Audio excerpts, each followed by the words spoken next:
নমস্কার, দেখছেন কলকাতা টিভি। আমি সুচন্দ্রিমা। শুরু করছি বাংলা বলছে।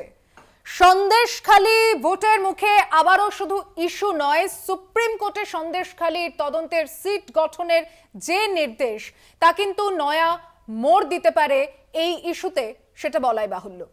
রাজ্যে চতুর্থ দফা ভোট শেষ, পঞ্চম দফার আগে অবশ্যই ভোট বৈতরণী পার করতে সন্দেশখালী ইস্যুকে জিইয়ে রাখতে মরিয়া বিজেপি।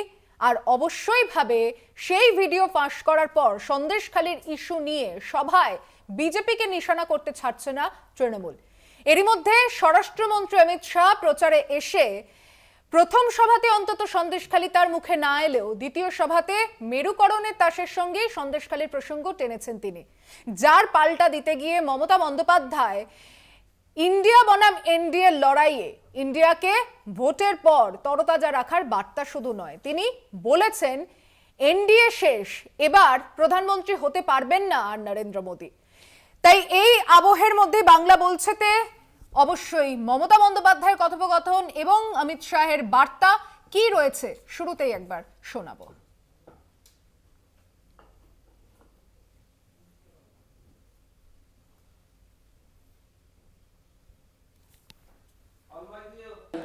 হাওয়া বদল মানে কি?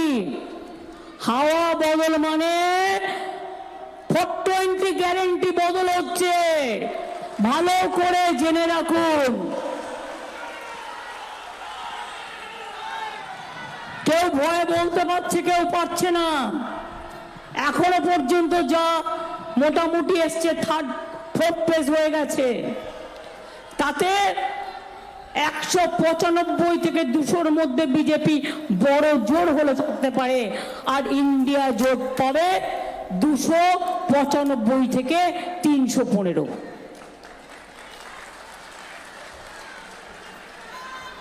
অর্থাৎ বলে বেড়াচ্ছে ইসবার 400 পার, আমি বলি ইসবার पगार पार।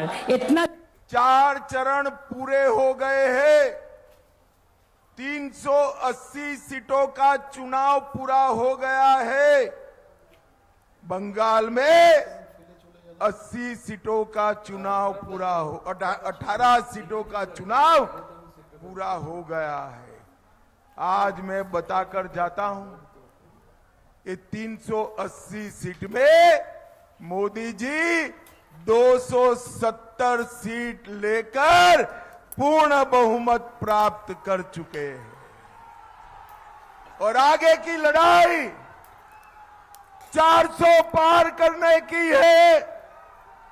बनगांव वालों बताओ, 400 पार कराओगे क्या? जोर से बोलो, कराओगे क्या?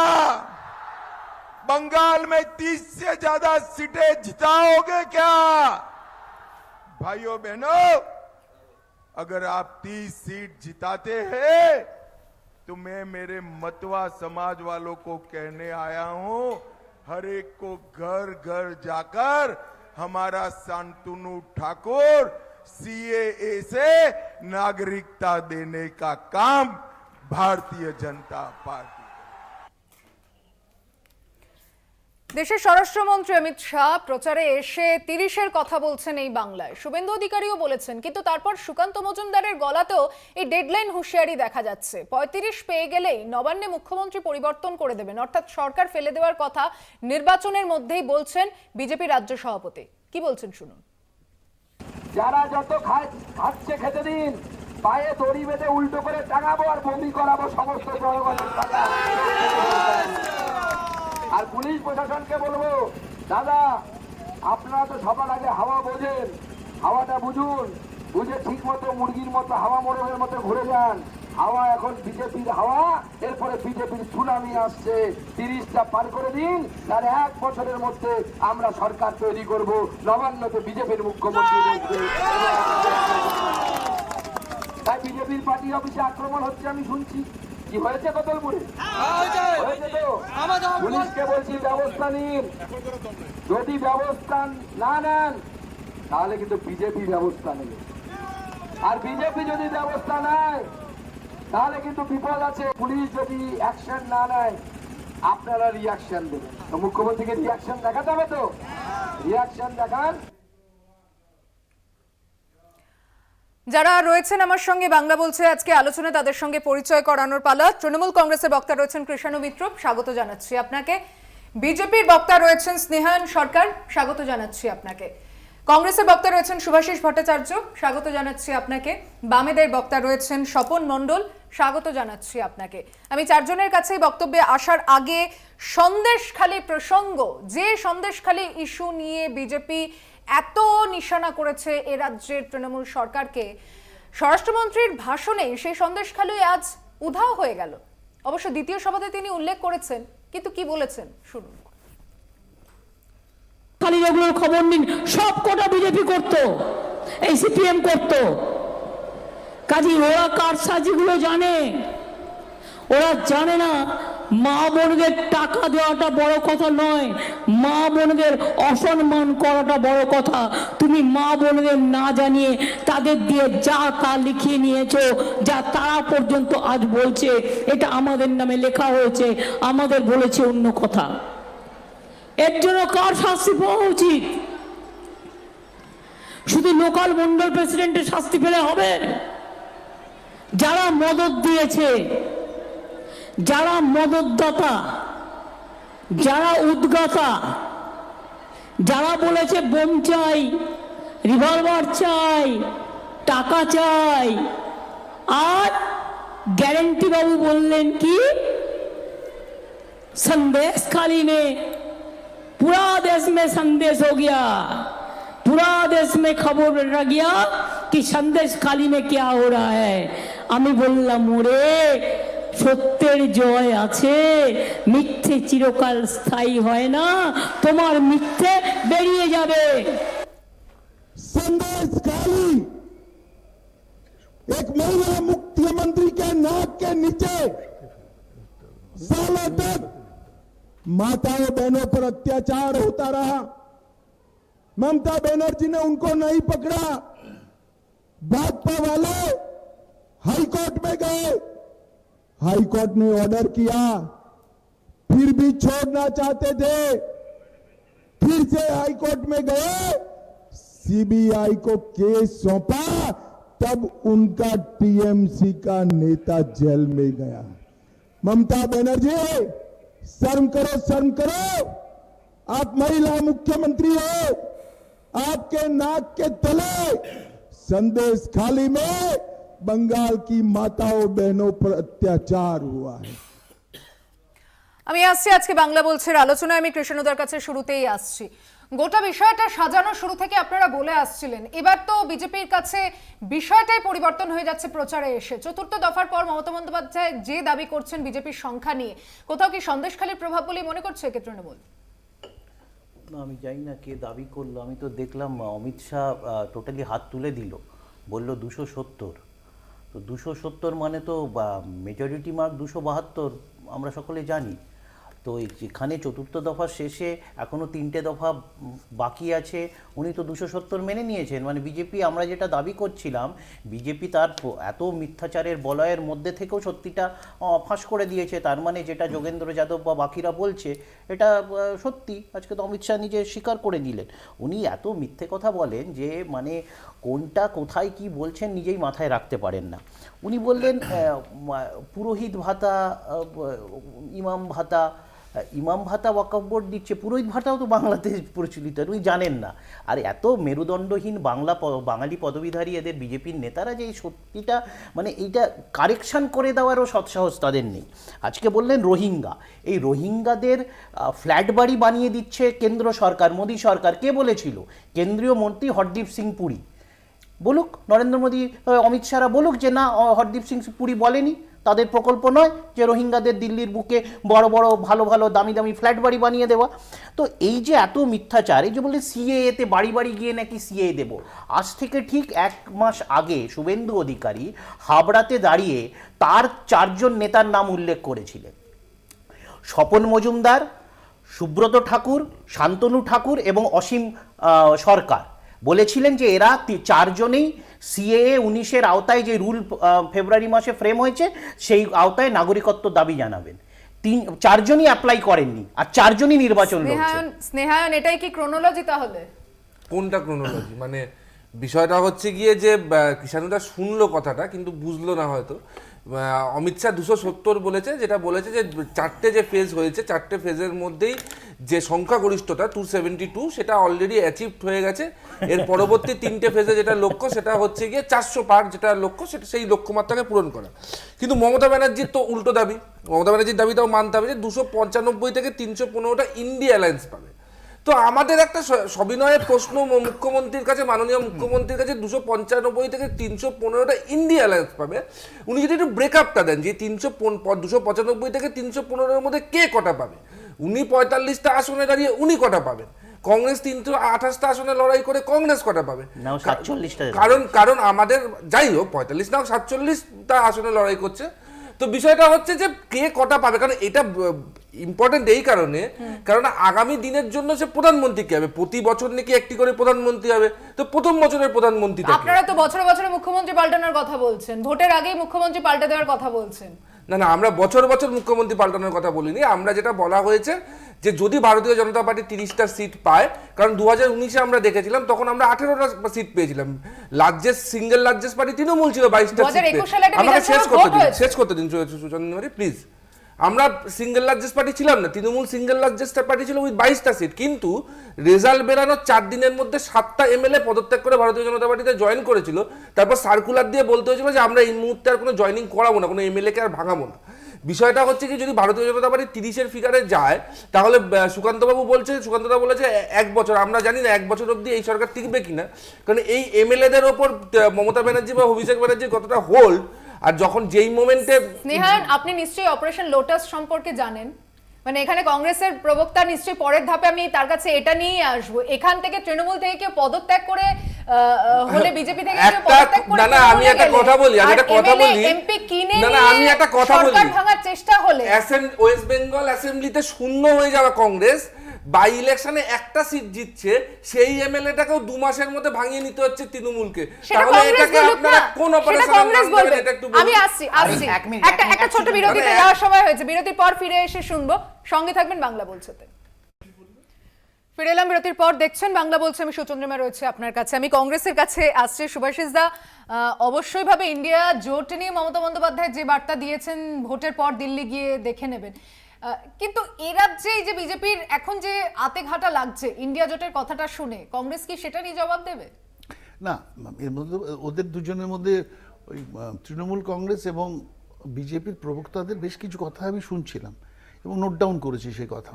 পরপর ঘটনাগুলো যেহেতু ওখান থেকেই পেয়েছে ওরা বিতর্কের মানে সাবজেক্টস, সেই কারণে আমার কিছু কথা বলতে হচ্ছে। সেটা হলো যে প্রথম কথা হলো যে 30টা সিটের কথা এখানে চাইছে, এরকম কাতর আবেদন করছে কেন?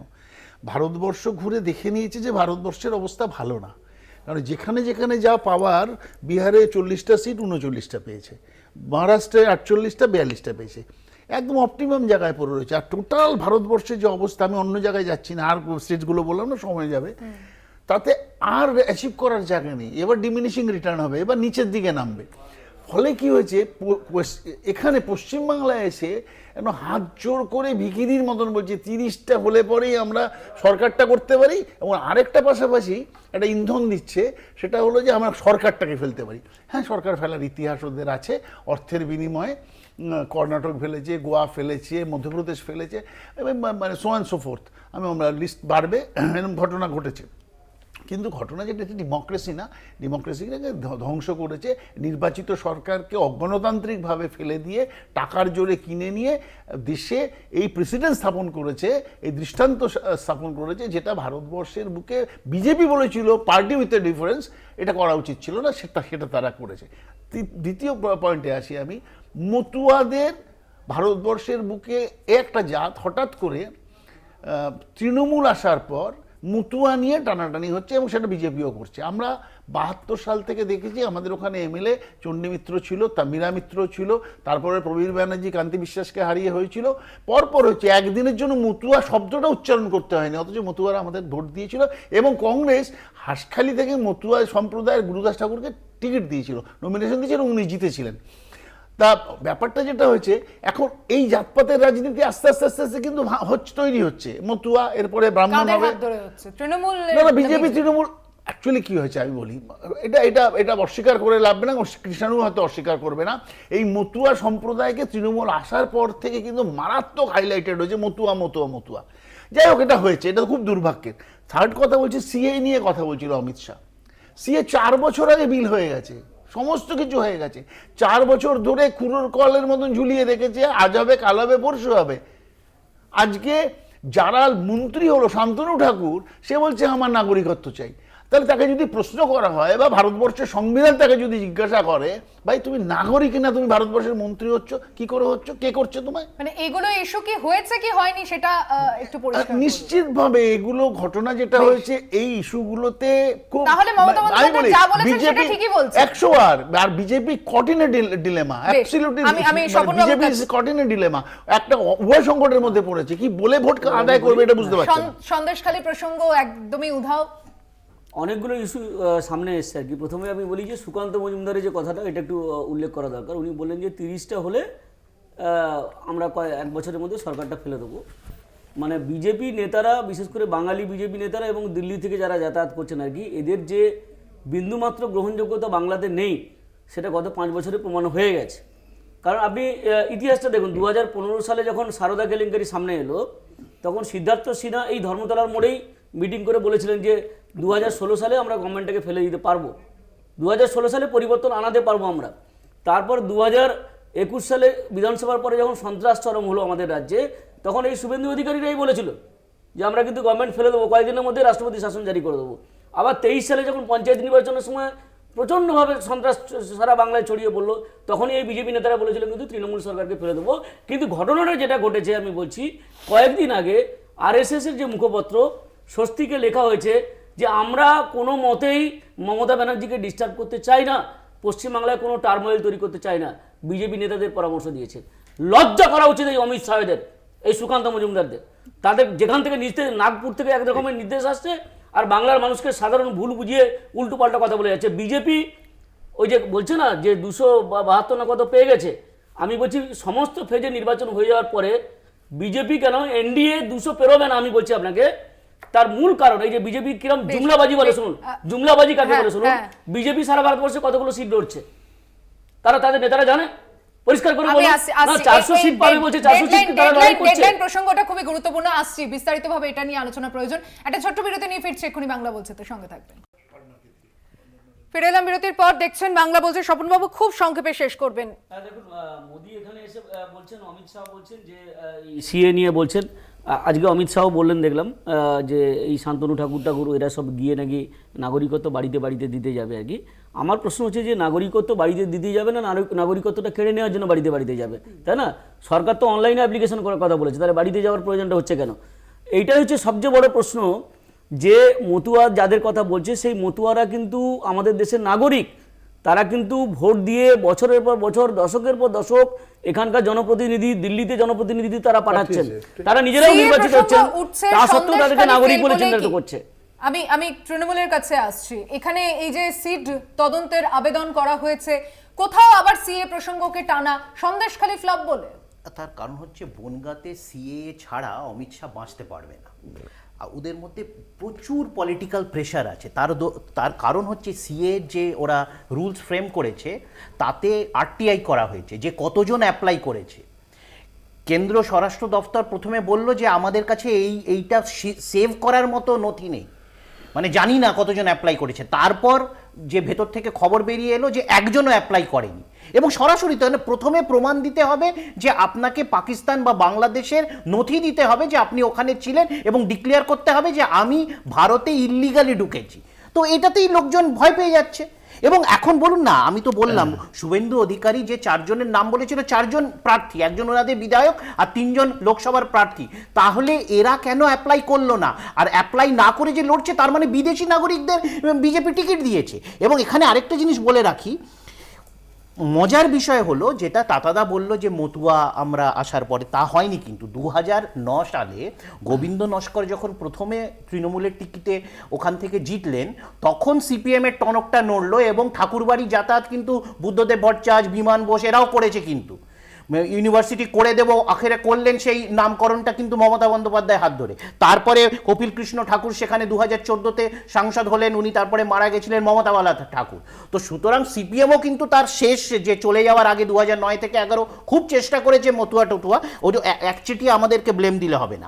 আর এখানে যেগুলো বলা হচ্ছিল যে বিজেপি কেন, আচ্ছা বিজেপি এই ইলেকশনে খজুরাহোতে কি করলো, ইন্দোরে কি করলো, সুরাতে কি করলো, গান্ধীনগরে যেখানে প্রার্থী অমিত শাহ নিজে, সেখানে কিভাবে করা হলো? এটাই বলছে যে এখানে এই যে দুর্নীতি আপনাদের প্রসঙ্গ বাইরের বিষয়গুলো টানতেই হচ্ছে না।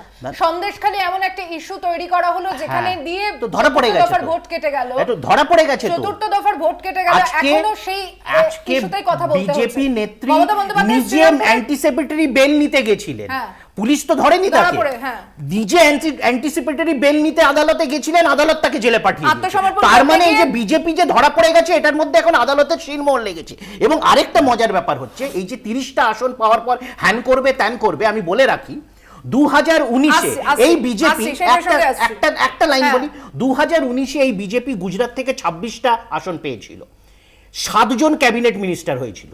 বিহার থেকে বিজেপি 17 জন সাংসদ পেয়েছিল, 4 জন ক্যাবিনেট মিনিস্টার হয়েছে। বাংলা থেকে 18 জন সাংসদ, একজনও ক্যাবিনেট মিনিস্টার নয়।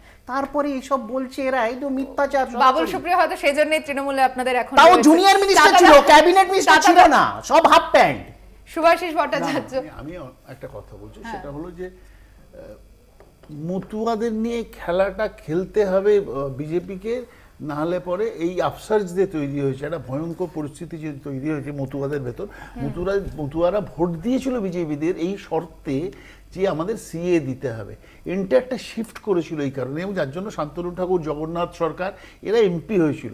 এইবার খুব রেলিভেন্টলি এই কোয়েশ্চেনটা তো আসবেই যে ভাই এতদিন ধরে 4 বছর ধরে তোমরা এই ফ্রেম করলে, রুল ফ্রেম করলে, সব কিছু করলে সিএ নিয়ে, অথচ why don't you implement the whole thing? কেন ইমপ্লিমেন্ট করছো না, কেন করছো না? এবার এরা প্রতিবার আসছে ঠিক নির্বাচনের আগে, ঠিক পরিযায়ী পাখির মতন এই সিএ নিয়ে ওঠে, আবার মিলিয়ে যায়। তো ফলে কি হয়েছে, বিশ্বাসযোগ্যতা মানুষের মধ্যে চলে যাচ্ছে, এবং বাংলার মতুয়ারাও বুঝে গেছে বিজেপি ওদের নিয়ে খেলাচ্ছে। স্নেহায়ন মমতা বন্দ্যোপাধ্যায় শ্রীরামপুরে প্রচারে তিনি বলেছেন যে দুর্নীতি নিয়ে যে অভিযোগ কথা বলা হচ্ছে, হ্যাঁ 10 সেকেন্ড পাল্টা কিন্তু তিনি আদালতে যাওয়ারও হুঁশিয়ারি দিয়ে রেখেছেন। 10 সেকেন্ড বলে রোজই আদালতে যান। হ্যাঁ 10 সেকেন্ড আমি নিয়ে বলছি যে এই যে মহিলাদের মানে সম্মানের কথা এখানে এসেই বলে শাহজাহান করেছে, ওই করেছে, সেগুলো নিশ্চিতভাবে হয়েছে অন্যায়, ভীষণভাবে সন্দেশখালীতে কালোমিয়া লিপ্ত করেছে বাংলাকে। কিন্তু প্যারালালি বলি, প্রধানমন্ত্রী বলছেন প্রজ্জ্বল রেভান্নাকে ভোট দিলে পরে আমার হাত শক্ত হবে। যে প্রজ্জ্বল রেভান্নাকে 1000 মহিলাকে ধর্ষণ করেছেন এবং তার ভিডিও মানে ভাই এসে করেছে, আপলোড করেছে, করেতে ঘুরে বেড়াচ্ছে এখন ভারতবর্ষের বাইরে। তো প্রধানমন্ত্রী নারী সম্মানের কথা বললে প্রজ্জ্বল রেভান্নাকে কিসে দিতে পারে, নমিনেশন দিতে পারে? বিষয়টা হচ্ছে আমি বলে নিই, বিষয়টা হচ্ছে গিয়ে যে মমতা ব্যানার্জি আজকে যেখানে দাঁড়িয়ে গোটা বাংলা জুড়ে ঘুরছে, বনগাঁয় গিয়ে বলছে যে আমি বীণাপানি দেবী অসুস্থ হলে তাকে নাকি উনি প্রথম হাসপাতালে নিয়ে গেছেন, বীণাপানি দেবীকে নাকি রাজ্যের মানুষ চিনেছে মমতা ব্যানার্জির জন্য। আমার মনে হয় মতুয়াদেরকে খুশি করার জন্য মমতা ব্যানার্জি এই কথাগুলো বলার আগে একটু বীণাপানি দেবী বা একটু মতুয়াদের আন্দোলনটা দেখে নিক, যেটা আপনার স্বাধীনতা পূর্বের আন্দোলন তাদের। বিষয়টা হচ্ছে যে মুখ্যমন্ত্রী গোটা রাজ্য ঘুরছে এবং বলছে আমি সিএ এর বিরোধিতা করি, সে কিন্তু বনগাঁ সবাই দাঁড়িয়ে সিএ বিরোধিতার কথাটা বলতে পারছে না। কারণ উনি নিজেও জানেন যে সিএ এটা, যেটা এখানে বসেও সুভাষিস বাবু বললেন যে সিএ এটা কিন্তু মতুয়াদের দাবি, এবং মতুয়াদের দাবিকেই আজকে প্রতিফলন হয়েছে কেন্দ্রীয় সরকারের এই সিএ এর আইনের মাধ্যমে। এবার বিষয়টা হচ্ছে, আমি একটা কথা মানে একটু পেছনে গিয়ে সিপিএম এর যিনি প্রতিনিধি তার একটু কথাটা না বলেই পারলাম না, যে শূন্য থেকে মহাশূন্যে যাওয়ার আগে এখন সিপিএম স্বস্তিকা পড়ছে, যাই বিলম্বিত বোধোদয় হলেও ভালো, আমরা খুশি। কিন্তু আমার যে প্রশ্নটা হচ্ছে, আজকে মমতা ব্যানার্জি নিজে দাঁড়িয়ে বলেছে ইন্ডিয়া অ্যালায়েন্সের কথাটা, কিন্তু আমার একটা প্রশ্ন, এখানে 3টে দলের সদস্য আছে, 3টে দলের সদস্যই ইন্ডিয়া অ্যালায়েন্সের। আমার প্রশ্ন হচ্ছে, মমতা ব্যানার্জি বলছে ইন্ডিয়া অ্যালায়েন্স সরকার গড়বে, তো আমার বক্তব্য হচ্ছে পশ্চিমবাংলার মানুষ যারা ইন্ডিয়া অ্যালায়েন্সকে ভোট দিতে চাইছে, উনি তো মমতা ব্যানার্জির কথা, এনডিএ ভার্সেস ইন্ডিয়া অ্যালায়েন্সের লড়াই হচ্ছে, তো যারা ইন্ডিয়াকে ভোট দেবে না তারা ইন্ডিয়া অ্যালায়েন্সকে ভোট দেবে, তারা আগামী নির্বাচনগুলোতে কাকে ভোট দেবে এটা একটু ক্লিয়ার করে দিলে আমার মনে হয় ভালো হয়। দেরা দুরুস্তা একবারও কিন্তু আজকে ইন্ডি জোট প্রসঙ্গটা আসেনি, যাই হোক। তাহলে কি না, আমি জবাব আমি দিতে বলেছি, পরিবর্তন আমি আসছে। বলেছি, পরিবর্তন আসছে। আমি স্নেহানকে আমাকে জবাবটা দিতে হবে। আমি বিষয়টা হচ্ছে দেখুন, ইন্ডিয়া জোট লড়াই করছে বিজেপির বিরুদ্ধে, আমাদের একটাই এজেন্ডা, সিঙ্গেল এজেন্ডাতে আমরা লড়াই করছি যে বিজেপির মতো একটা ফ্যাসিস্ট দলকে led by RSS, guided by RSS, এটাকে ক্ষমতাচ্যুত করতেই হবে, নাহলে ভারতবর্ষ যে কনসেপ্ট, বাংলায় এখনো 24% সিট আমি বাকি, যারা ইন্ডিয়া অ্যালায়েন্সকে ভোট আমি দেবে বলছি যে তারা কাকে না, দেবে? আপনার এটাই বলার বলুন। সময় ইন্টারাপ্ট করিনি, আমি বলছি না, যে আমাদের সেইটাই প্রশ্ন। আমরা বলছি যে ভারতবর্ষ যে একটা কনসেপ্ট, বিভিন্ন বর্ণ, বিভিন্ন ধর্ম, বিভিন্ন ভাষাভাষী মানুষকে নিয়ে ভারতবর্ষ, সেই ভারতবর্ষের কনসেপ্টটাকে মোদী এবং অমিত শাহ নষ্ট করে দিয়েছে, নষ্ট করে দিয়েছে। বিজেপি নষ্ট যারা করে তার দিয়েছে। বিরোধিতা করছে তারা আমাদের কাকে ভোট মূল দেবে? টার্গেট হচ্ছে বিজেপিকে ক্ষমতাচ্যুত করা, তারপর কোথায় কার সঙ্গে লড়াই হবে সেটা আরে পরে আমার বুঝে নেবো আমরা। বক্তব্য clear, পরে আমরা দেখে 24টা নেবো। আসনে আগে বিজেপিকে আমরা আসনে হটাবো, মানুষকে বলুন, আমরা এই বিজেপিকে 24টা এখানে আসনে ভারতের আমরা কাকে ভোটটা আসছি, দেবো? আসছি, আসছি, এই 24 আসছি। আসনে কাকে ভোটটা দেবো? এটা তো আচ্ছা, clear। আচ্ছা, বুঝতে আর পেরেছেন, আপনি উত্তরটা বুঝুন, আমি একটা ছোট্ট বিরতি নিয়ে ফিরছি এক্ষুনি, সঙ্গে থাকবেন। ফিরে এলাম বিরতির পর, দেখছেন বাংলা বলছে, আমি সুচন্দ্রিমা রয়েছে আপনাদের সঙ্গে। শুরু করেছিলাম সন্দেশখালির প্রসঙ্গ দিয়ে, এবং অবশ্যই চতুর্থ দফার ভোট শেষ হয়ে গিয়েছে, ডেডলাইন হুঁশিয়ারি থামছে না, আর 3 দফা বাকি রয়েছে। তার আগে বাংলায় যে আসনগুলো বাকি রয়েছে তা নিয়ে মূলত আলোচনা, সন্দেশখালির প্রভাব, এবং অবশ্যই ভাবে সিএ প্রসঙ্গ এসেছে অমিত শাহের বক্তব্য থেকে। আমি প্রত্যেকের কাছে সংক্ষিপ্ত এবং যে নির্যাস এই আলোচনা থেকে বেরিয়ে এলো, আমি কৃষ্ণদাকে দিয়ে শুরু করছি। দেখো, আমরা বারবার অভিযোগ করেছি সিএ হচ্ছে শুধুমাত্র বাঙালি বিদ্বেষী একটা আইন, বিশেষ করে যেটা 2019 বিজেপি এনেছে। কেন সিএ এর আওতায় এর আগে থেকে বহু মানুষ, বহু নমশূদ্র মানুষ, মতুয়া মানুষ তারা নাগরিকত্ব পেয়েছে, এটা একটা ট্র্যাডিশন চলে আসছে। কিন্তু এই যে বিজেপি যেটা করে দিল, আচ্ছা বিজেপি বলছে এটা নাকি সর্বভারতীয় আইন, সকলের জন্যে। আচ্ছা এই যে এত বড় নির্বাচনটা হলো দেশ জুড়ে, এখানে পশ্চিম ভারতের এতগুলো রাজ্য আছে, পাকিস্তান ঘেঁষা, এখানে আমরা রাজস্থানে জানি 800 হিন্দু এসেছিল শরণার্থী রূপে, মোদি তাদেরকে নাগরিকত্ব দিতে পারেনি, তারা পাকিস্তান ফেরত চলে গেছে। সেই রাজস্থানের কোনো ভাষণে মোদি অমিত শাহ সিএ এর কথা উল্লেখ করে। গুজরাট আবার বর্ডারিং স্টেট, সেখানে কোথাও সিএ ভাষণে উল্লেখ করা হয়। জম্মু কাশ্মীর সন্ত্রাস কবলিত একটা রাজ্য, সেখানে যদিও বিজেপি লড়ছে না, সেখানে সিএ উল্লেখ হয়। সিএ কোথায় উল্লেখ হয়? পশ্চিম বাংলা, কেন কি এটা বাঙালির রাজ্য। আর কোথায় হয়? ত্রিপুরা, বাঙালির রাজ্য। আর কোথায় হয়? দক্ষিণ আসাম, যেটা বরাক ভ্যালি, বাঙালির রাজ্য। তো সুতরাং এইটা একদম বাঙালিকে নির্দেশ করে, বাঙালিকে টার্গেট করে তাদেরকে নাগরিকচ্যুত করবে। যেভাবে বাংলাদেশ থেকে নিপীড়িত মানুষ এখানে এসে এতদিন নাগরিকত্ব পেয়ে যাচ্ছিলেন, মানে সকলের সম্মতিতে, হ্যাঁ, কিছুটা পশ্চিম ভারতের চোখ রাঙানির আড়ালে, সেইটাকে এখন পাবলিক করে দিল এবং এদেরকে এক্সপোজ করে দিল যাতে, এবং সেখানে কাট অফ ডেট দিয়ে দিয়েছে 2014 সালের 31শে ডিসেম্বর। তারপরে বাংলাদেশে হিন্দুদের মেরে দিক, কেটে দিক, নিঃশেষ করে দিক, তারা কেউ কোনোদিন ভারতের নাগরিকত্ব দাবি করতে পারবে না। সুভাষিস না, আমরা বিরোধিতা করবো সিএ, চূড়ান্ত বিরোধিতা করব। আর এই সিএ নিয়ে নাটকবাজি বা ভোট রঙ্গ বন্ধ হোক। এই যত ইন্ডিয়াতে তৃণমূলের সঙ্গে একত্রিত হয়ে সেটা প্রতিবাদ হবে তো? নিশ্চিতভাবে সেটা হলো আমাদের ইন্ডিয়া জোটে যারা যারা আসবে, একটা প্ল্যাটফর্ম তৈরি করেছি আমরা, যারা যারা এসে যে অন্যায়গুলো হচ্ছে বিভিন্ন ক্ষেত্রে, শুধু সিএ এর জন্য নয়, যে কোনো ক্ষেত্রে যে অন্যায়গুলো হয়েছে তার জন্য যে মঞ্চটা তৈরি হয়েছে সেটা মানে ইন্ডিয়া মঞ্চ। সেখানে যারা যারা এসে মোদি এবং অমিত শাহের ভুল সিদ্ধান্তগুলোকে মানে মানে কি বলবো, নালিফাই করার চেষ্টা করবে, তারা সব ইন্ডিয়া মঞ্চে আসবে এবং আমরা সবাই ডেডলাইন যা দিচ্ছে বিজেপি, তার পাল্টা আপনারা কি? আরে ডেডলাইন দিতে হচ্ছে এই ভোটের জন্য। ভোট চলে যাবে, আবার বিজেপি অন্য কথা বলবে। জাতীয় বলছিল কংগ্রেস ডেডলাইন তো ওদের জন্য হয়ে গেছে, হ্যাঁ, ওরাই তো ক্ষমতায় থাকতে পারবে। ডেডলাইন কি? ওরা কি ডেডলাইন দেবে? বা ওদের আগে ক্ষমতায় ফিরতে হবে, তারপরে না ওরা ডেডলাইনকে করবে, ইমপ্লিমেন্ট করবে। ওরা ক্ষমতায় ফিরতে পারবে না। এটা স্নেহায়নও খুব ভালো জানে, কারণ পৃথিবী হঠাৎ করে ভারতবর্ষের বুকে হঠাৎ এরকম হয়ে গেল যে সমস্ত মিডিয়াগুলো আজকে বলছে যে বিজেপি আসার মানে আসার সম্ভাবনা ক্ষীণ হচ্ছে।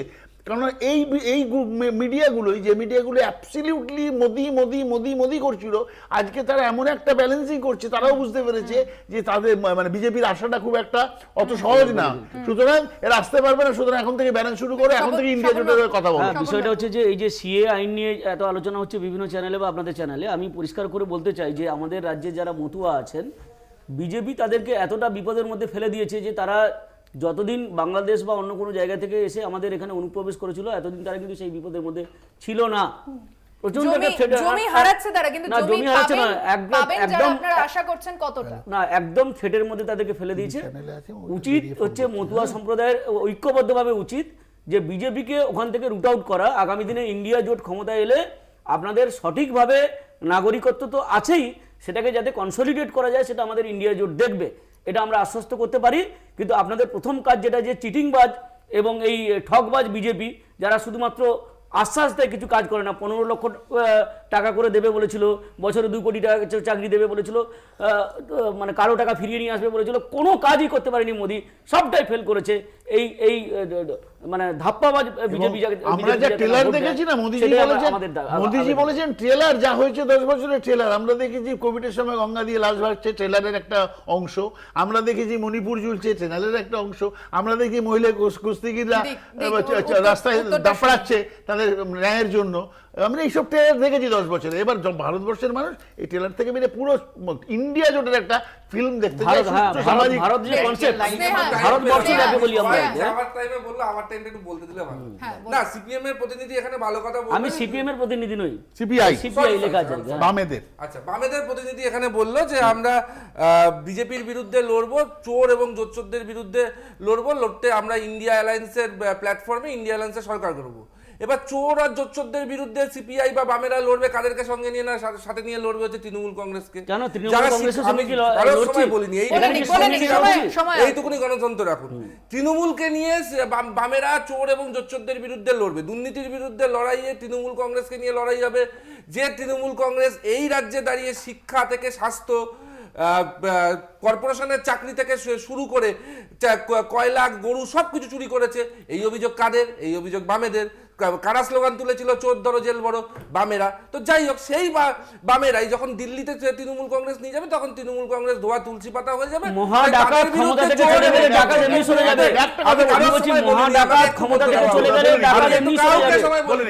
আমি এখনো বলছি, এই রাজ্যে বাকি 3টে ফেজে 24টা আসনে ভোট আছে।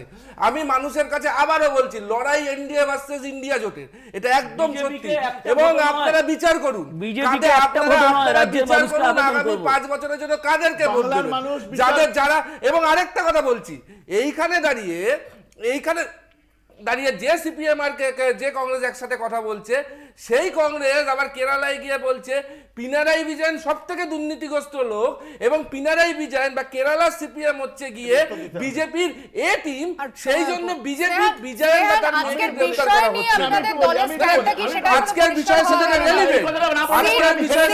রেলিভেন্ট যে কংগ্রেস, যে সিপিএম কেরালায় দুর্নীতিবাজ হয়, সেই বিজেপি দেশ থেকে লুট করছে।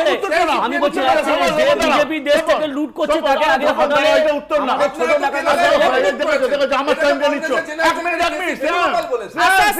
আমি বলছি বিজু ভট্টনায়কের বিরুদ্ধে তুমি তো বাজে বাজে কথা বলছো। তোমার প্রধানমন্ত্রী বিজু ভট্টনায়ক তো তুমি সরকারে রেখেছো, ছিল না? আগের বারও তাই করেছো। শিবসেনার সাথে লড়াই ছিল না, ছাড়ার পর শিবসেনাকে নিয়ে লড়াই করবে বলেছিল। হয়নি এরকম ঘটেছে, বিজেপি ঘটেছে, কংগ্রেস করলে অসুবিধা কোথায়? সন্দেশখালীর সিট তদন্ত এগিয়ে নিয়ে যাবে বিজেপি, রাজ্য বিজেপি আস্তে আস্তে সন্দেশখালী ইস্যুকে নিজের বক্তব্য থেকে সরিয়ে আনছে। সেটা আজকে স্বরাষ্ট্রমন্ত্রীর বক্তব্যের মধ্যেও স্পষ্ট, ভাষণে উধাও হয়ে যাচ্ছে সন্দেশখালী। রাজ্য বিজেপি কি এটা বুঝতে পারছে পায়ের তলা থেকে জমি সরছে? একদম সংক্ষেপে উত্তর দেবে। আমার বক্তব্য হচ্ছে যে সন্দেশখালী নিয়ে যদি বিজেপি চুপ হোক, কি বিজেপি কথা বলুক, কিন্তু তৃণমূলের এই ব্যতিব্যস্ততাটা সন্দেশখালী নিয়ে যত তাড়াতাড়ি কমবে, তত তাড়াতাড়ি সন্দেশখালীর মা বোনেরা শান্তি পাবে। আজকে মুখ্যমন্ত্রী স্টেজে দাঁড়িয়ে বলছে সন্দেশখালীতে সবাই বিজেপি করতো, সন্দেশখালীতে যখন গণ অভ্যুত্থান হলো, মা বোনেরা রাস্তায় বেরোলো, তখন ড্যামেজ কন্ট্রোলের জন্য প্রথম যাকে পাঠানো হলো সে হচ্ছে গিয়ে শেষমন্ত্রী পার্থভৌমিক ফিরে এসে একটি সংবাদ মাধ্যমে ইন্টারভিউ দিয়ে বললেন যে ওইটা নিরপেক্ষ একটি আন্দোলন ছিল, যেখানে সিপিএম, কংগ্রেস, বিজেপি এবং এমনকি তৃণমূলও ছিল। তার মানে পার্থ ভৌমিক মিথ্যে কথা বলছে, নাহলে মমতা ব্যানার্জি মিথ্যে কথা বলছে। এই উত্তরটা দরকার যে সন্দেশখালী নিয়ে মিথ্যে কথাটা কে বলছে, প্রথমকার এই পার্থ ভৌমিকরা বলছে না এখনকার মমতা ব্যানার্জি বলছে? যাই হোক, আপাতত আত্মসমর্পণ করতে গিয়ে পিয়ালি দাস তিনি জেল হেফাজতে, এবং দেখা যাক পরবর্তী পর্যায়গুলোতে কি প্রভাব ফেলতে পারে ভোটের ময়দানে সন্দেশখালী ইস্যু। আর এখানে আলোচনা শেষ করছি বাংলা বলছেতে। ধন্যবাদ জানাচ্ছি চারজনকে, ধন্যবাদ এতক্ষণ যারা টেলিভিশনের উপরে ছিলেন। দেখছেন কলকাতা টিভি, রাত দিন 7 দিন।